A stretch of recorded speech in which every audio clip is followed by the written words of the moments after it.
Have you ever woken from a dream that felt more real than your life? Have you ever met someone in sleep and felt like you've known them forever? Carl Jung didn't believe dreams were random. He believed they were sacred messages, transmissions from the part of you that never sleeps, the part of you that remembers. Because every night, you descend into the place where your shadow waits, not to haunt you, but to guide you back to the truth. This is not just dream interpretation. This is initiation. This is what happens when your soul starts speaking in symbols. Every night, without effort, you fall through a gate. No passport, no plan, just darkness and descent. You call it sleep, but the ancients called it the crossing. Carl Jung believed that dreams were not random neurological noise, but a sacred language spoken by the soul, a coded message delivered from the part of you that lives behind the veil of awareness and watches everything you forget. He called this the unconscious, not as a dumping ground for thoughts, but as a living realm, a symbolic dimension where every suppressed emotion, every shadow, every archetype you've ever met or rejected still lives. And when you dream, you visit that realm. You walk those corridors. You meet figures that feel eerily familiar because they are you in a different mask. A hallway from your childhood, a person with no face, a city that never existed, but you know it. How is that possible? Because the dreamscape doesn't follow the logic of the conscious mind. It follows the deeper rhythm, the one you left behind when you became who the world told you to be. Jung said, "Who looks outside dreams, who looks inside awakens." Dreams are not entertainment, they are initiations. They carry messages from what he called the self, the deepest layer of your being. The part that wants not your comfort, but your wholeness. And wholeness often begins in discomfort. In a dream that disturbs you, in a symbol that unsettles you, in a monster that chases you, but never quite catches up. That monster may be your fear, or your truth, or the part of you you've buried under performance, distraction, and false peace. The gate between worlds opens every night, and most people stumble through it, then forget everything by morning. But not everyone. The mystics remembered, the shamans listened, Jung listened. He believed that dreams are not meant to be interpreted like puzzles to be solved, but experienced as revelations. He taught that dreams compensate. They balance what your ego ignores. If you're proud, they humble. If you're silent, they scream. If you're lost, they show the way, but never directly, because dreams don't speak in answers. They speak in symbols. And symbols aren't given, they're earned. That's why you can't just analyze a dream with your mind. You have to feel it. You have to return to it. You have to ask not what does it mean, but why did it need to visit me? And when you ask that question, sincerely, repeatedly, you begin to see the pattern. That's when the dream becomes a map, a compass, a doorway back to a version of you who has always known.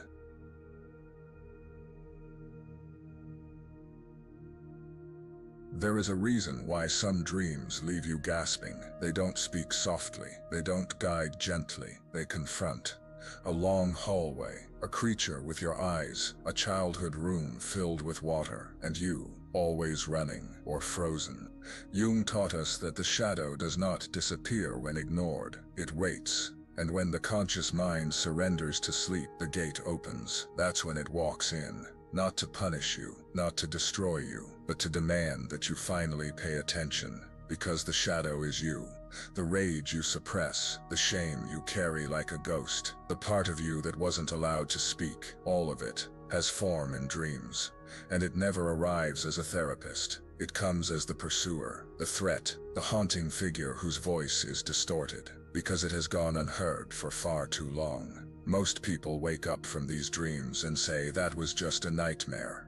But Jung said, that which we do not bring to consciousness appears in our lives as fate. What if the dream isn't a nightmare but a rehearsal? What if it's showing you what your waking life is already echoing? Rejection, avoidance, the same arguments, the same sabotage. What if the thing chasing you is the very part of you that could set you free, if you'd only stop running?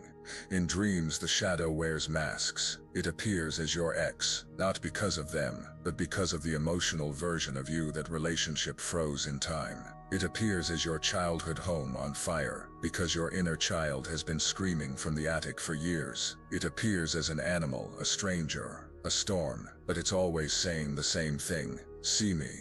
Because every part of you've exiled, the envy, the grief, the raw power you've tamed, still lives, and it does not want revenge. It wants return. This is why the shadow comes disguised. Because if it showed up as what it truly is, your own unlived life, you wouldn't survive the sight. So it cloaks itself, and you dismiss it, and the cycle continues. You bury the emotion in waking life.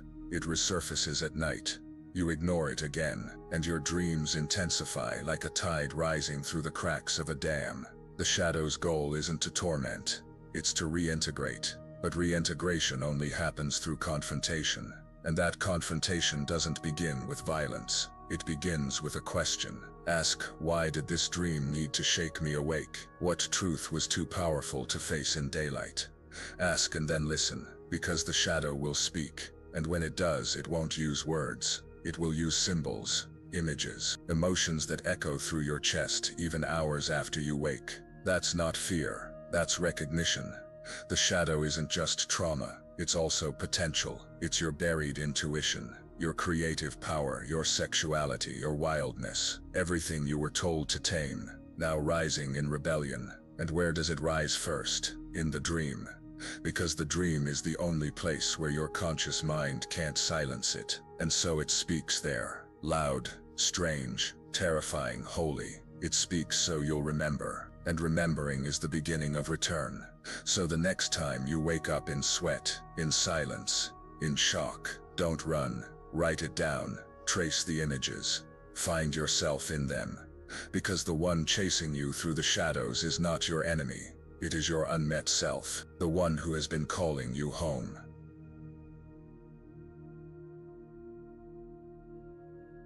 Not all dreams come to heal. Some come to awaken. They don't soothe, they summon. You see a door, a figure stands beside it, cloaked, half-lit. You don't know them, but something in your body remembers. A presence that feels both ancient and deeply personal. This is the realm of archetypes, the raw symbols of the soul's language. Carl Jung called them the ancient blueprints of the psyche. They aren't learned from culture. They emerge from within, uninvited, often at night, when the ego is quiet. These aren't characters, they are forces, living, shifting patterns that appear in dreams when your life is ready to change. The anima, the inner feminine, might appear as a mysterious stranger in a red dress. She may weep in silence. She may vanish the moment you approach her. She is not a woman. She is the feeling you've suppressed. She is your soul's ache for connection, receptivity, creation. The animus, the inner masculine, may arrive as a towering figure,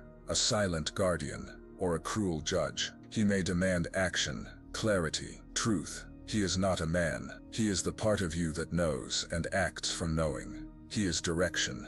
He is fire.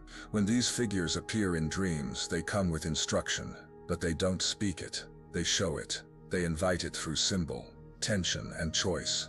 The wise old man, a classic archetype, appears as a teacher, a monk, a shaman, a cloaked guide. He does not rescue, he reveals. You may find him in a cave, in a library, in a dream that feels like eternity. He will not chase you. He waits for your willingness to listen. And then there is the trickster, the most misunderstood archetype. He confuses, misleads, throws chaos into structure. Not to hurt you, but to break the system your ego built, to avoid transformation. You may dream of broken stairs, nonsense language, upside-down cities. This is the trickster at work, tearing apart false certainty, so a deeper knowing can emerge. These archetypes live in all of us, and in dreams they take on form, vivid, emotional, symbolic. You don't need to understand them with your intellect. You need to feel them, because archetypes aren't ideas, they're experiences. They are the soul's way of guiding you through transition, tension, and transformation. Jung taught that if you resist an archetype, it turns against you. The loving anima becomes the siren who seduces and abandons. The wise old man becomes the tyrant. The trickster becomes the destroyer. But if you approach them with reverence, if you ask what they are trying to activate within you, the dream becomes a dialogue, and the dialogue becomes a path. Because you are not just dreaming these figures, you are being summoned by them. They are not entertainment. They are thresholds. When the archetype arrives, ask yourself, what part of me does this figure embody? What do they have that I've lost or denied? Why now? Because archetypes don't arrive without purpose. They emerge when your soul is ready to evolve. They come not from outside, but from within, as forgotten parts of yourself calling you home. The dream is not a fantasy. It is your myth in motion, and the archetype is the key that unlocks the next chapter of your becoming.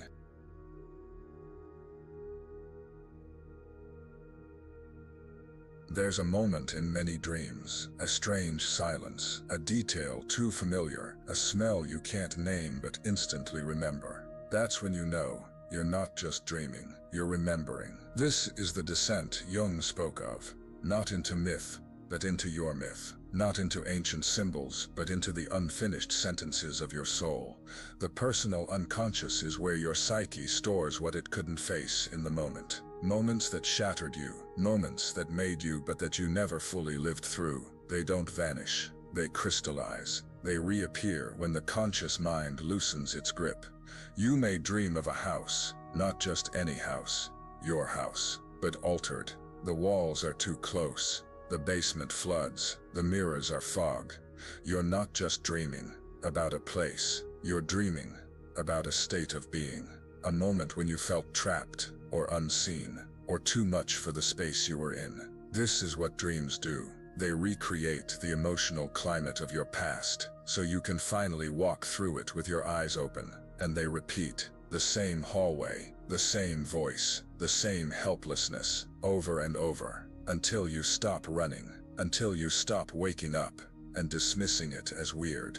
Jung believed these repetitions were not symptoms, they were rituals. Each return is a new invitation to become conscious of what you left behind, and who you were before the world told you to forget. There's a reason you keep dreaming about that one person, or that one moment that never happened, or that one impossible scenario you wake from crying. Because your unconscious is not trying to entertain you, it's trying to finish the story. It brings the memory back, but dressed in symbol so your defenses don't reject it. And if you don't listen, the dream doesn't give up. It simply goes deeper, louder, more surreal, until you can't ignore the call. Sometimes the dream repeats until you make a different choice. You speak up this time. You turn around instead of running. You walk into the fire instead of hiding from it. That choice matters even if it happens in a dream, because in that symbolic act, your psyche begins to heal, the loop breaks, and you wake up changed, not because of what you dreamed, but because of who you became inside it. But descent is only half the path. Jung warned us, to confront a person with their shadow is to show them their own light, meaning you cannot integrate what you find down there if you carry the same shame that buried it in the first place. You must return with reverence, with tenderness, with the willingness to say, this pain was part of me, and now it belongs to me again. In this way, the descent becomes the sacred return, not to the past, but to the present version of you that is finally ready to carry what was once too heavy. And that's when the dreams begin to shift. That hallway opens up, that flooded room begins to drain, that voice becomes your own. Because what you've just done is take back the part of you that's been trying to speak through the night.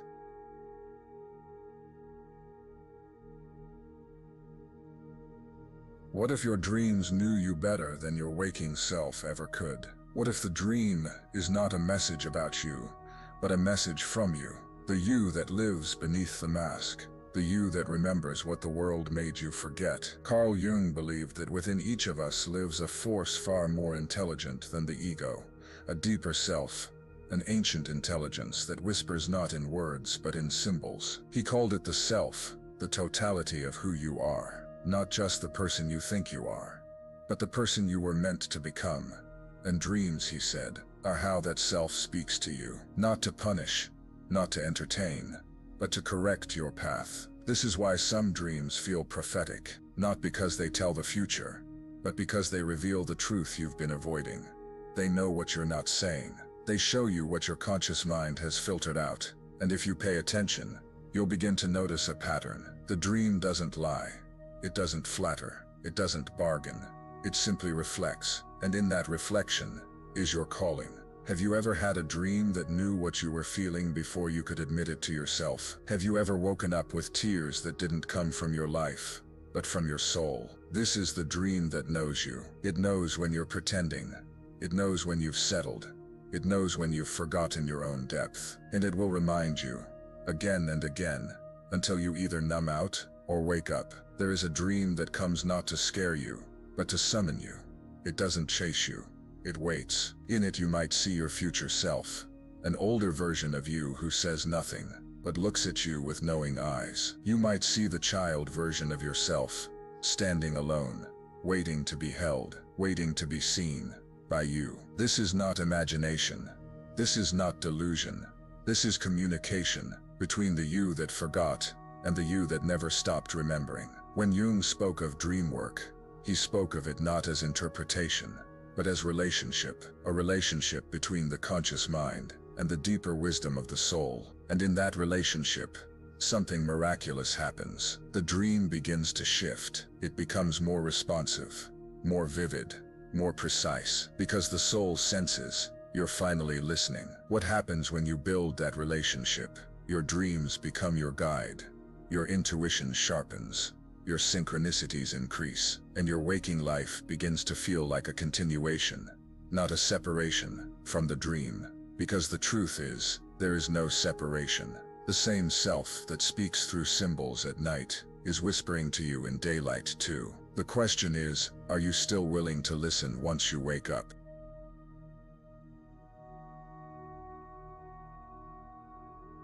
It's one thing to dream, it's another to remember. But it's a sacred act to live differently because of what you saw. Carl Jung didn't just explore dreams. He asked, now that you've seen the symbol, what will you do with it? Because if the dream reveals your truth, then integration is the moment you begin to embody it. This is where most people turn back. They collect the symbols, they write them down, but they never make the sacrifice. Because becoming whole means something must be left behind. An old belief, a false identity, a version of yourself that helped you survive, that is now keeping you asleep. Jung called the path to integration individuation, the process of becoming not who others want you to be, but who your soul already knows you are. And individuation isn't glamorous. It's not lightning bolts and revelations. It's small, sacred acts of remembering, lived out in the body. It means recognizing the dream figure who asked you to speak up, and finally doing it in real life.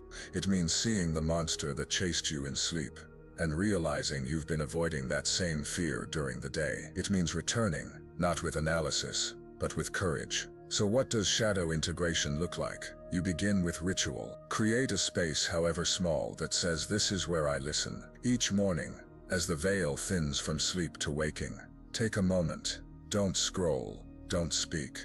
Return to what you felt in the dream. What symbols stood out? What repeated? Write it down. Even fragments matter, especially fragments. Your soul doesn't need you to decode it perfectly. It just needs you to show up. Then notice the patterns. When a symbol repeats, it's not random, it's a messenger, and it will keep knocking until the door is opened. Ask, what is this image asking of me? What emotion am I avoiding that this dream is holding up to my face? What would change in my waking life if I truly honored what I saw? That's how the integration begins. Mirror work. One of Jung's favorite tools was active imagination, dialoguing with the parts of the psyche that emerge in dreams. But one of the most accessible ways to do this is mirror work. Each morning, after recalling the dream, stand in front of a mirror, not to judge, but to witness. Look into your own eyes and ask, what part of me did I see last night? Speak to it, not as something foreign, but as something returning. The child, the shadow, the version of you you've forgotten. Embodiment. Integration must move through the body. If your dream asked you to confront something, do it. If it asked you to weep, make space to weep. If it asked you to leave, begin. If it asked you to create, begin. If it asked you to forgive, begin. This is the difference between knowing the path and walking it. And when you walk it, the dreams shift. The chaser stops chasing. The child starts smiling. The flooded room begins to drain, because the part of you that needed attention has finally been welcomed home. This is shadow integration. This is soul remembrance. And this is why you were shown those dreams to begin with. Not to explain, but to awaken. Not to dissect, but to return you to the myth that you forgot was yours. The dream ends when you become the person it's been trying to show you all along. And that's not the end, that's the beginning of a life lived from the soul, not the mask.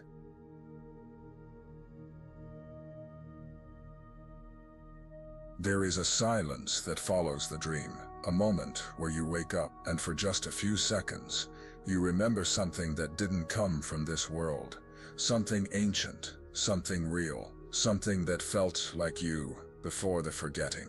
Carl Jung believed that dreams weren't random. They were not puzzles to solve or fragments to ignore. They were the soul's attempt to pull us back into wholeness, because in the dream, the mask slips, the ego sleeps, and the deeper voice, the true voice, finally has space to speak. Maybe you felt it, that sensation when you wake from a dream and carry its echo for the rest of the day. A figure you can't explain, a symbol that stirs something in your chest, a landscape that doesn't exist, but somehow feels like home. That isn't fantasy, that's you remembering. Remembering the parts of yourself that never died, only went quiet. The creative child, the wounded lover, the buried wildness, the mystic inside you who still knows the language of symbols even if your conscious mind has forgotten how to speak it. Every dream has been a doorway, every nightmare, a map, every repetition, a ritual, not to confuse you, but to initiate you. You were never just a collection of thoughts and habits. You are a myth in motion, and your dreams, they are the soul's way of leading you home. Back through the shadow, back through the archetypes, back through the flood of your unspoken memory, until the mask no longer fits, until the fear dissolves, until you wake up one morning and realize that the person you've been chasing has always been you. So tonight, when you cross that threshold again, go with reverence. Close your eyes like you're entering a temple. Ask the dream to speak, and when it does, listen like your soul depends on it, because it does. Thank you for walking this dream with me. Now walk it with yourself. Every night, a new message. Every symbol, a new mirror. Every shadow, a lost key. And remember, the real you has been speaking all along. You were just asleep. Now, it's time to wake up.